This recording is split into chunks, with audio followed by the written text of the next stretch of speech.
জাহান্নামের কঠিন শাস্তি সম্পর্কে ওয়াজ করে বোঝানো সম্ভব নয় প্রিয় ভাইয়েরা। জাহান্নামে এত মারাত্মক জায়গা, জাহান্নাম এত কঠিন জায়গা, যেখানে আগুন আর আগুন দাও দাও করে জ্বলতেছে।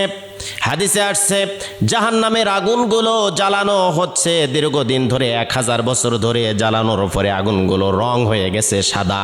এরপরে আরও 1000 বছর ধরে জ্বালানোর পরে ওই আগুনের রং হয়ে গেছে লাল বর্ণের।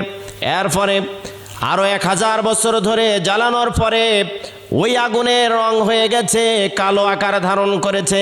এইটা হলো জাহান্নাম। আমরা যদি বদকার হয়ে যাই, পাপী হয়ে যায়, পাপী বান্দার জন্য, বদকার বান্দার জন্য কবরটা হবে অতি ভয়াবহ। একদিককার চাপ আর একদিকে মাটি চলে যাবে, এক পার্শ্বের মাটি আর এক পার্শ্বে যাবে, পাঁজরের হাড্ডিগুলো ভেঙে গুঁড়ো হয়ে যাবে।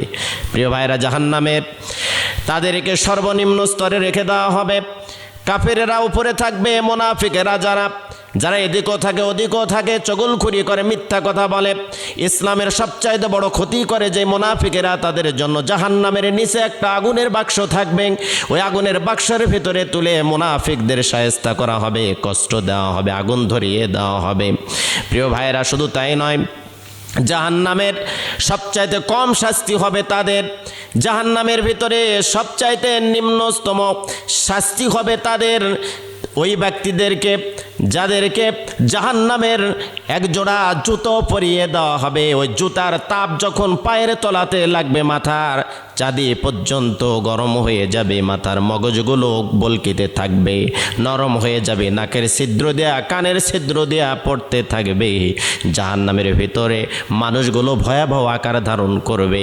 এজন্য সময় থাকতেই জান্নাতমুখী মানুষ হওয়ার জন্য প্রিপারেশন নেই। জাহান্নামের আগুন থেকে বাঁচার জন্য জাহান্নামের জুতা যেন পড়তে না হয়, জাহান্নামের তলদেশে আগুনের বাক্সার মধ্যে যেন উঠতে না হয়, আমরা যেন চাক্কুম নামে ফল না খাইতে হয়, আমরা যেন পোড়া তেল আর গরম খাদ্য না খেতে হয়। এর জন্য কোরআন সুন্নাহ ইসলাম একামতে দিনের পথে আমরা জীবনযাপন করব। যত কষ্ট হোক, যত নির্যাতন হোক, যত নিপীড়ন হোক, যত হামলা হোক, যত মামলা হোক, ফাঁসির মঞ্চে গিয়ে হলেও কোরআন আর ইসলাম থেকে এক চুল পরিমাণ আমরা দূরে যাব না। তাহলে আল্লাহ সুবহানাহু ওয়া তাআলা আমাদেরকে কোরআন আর ইসলাম এ অনুযায়ী জীবনযাপন করার জন্য আল্লাহ সুবহানাহু ওয়া তাআলা মাফ করে দিয়ে আল্লাহর ফুল বাগান সাজানো জান্নাতে জায়গা করে দিবে।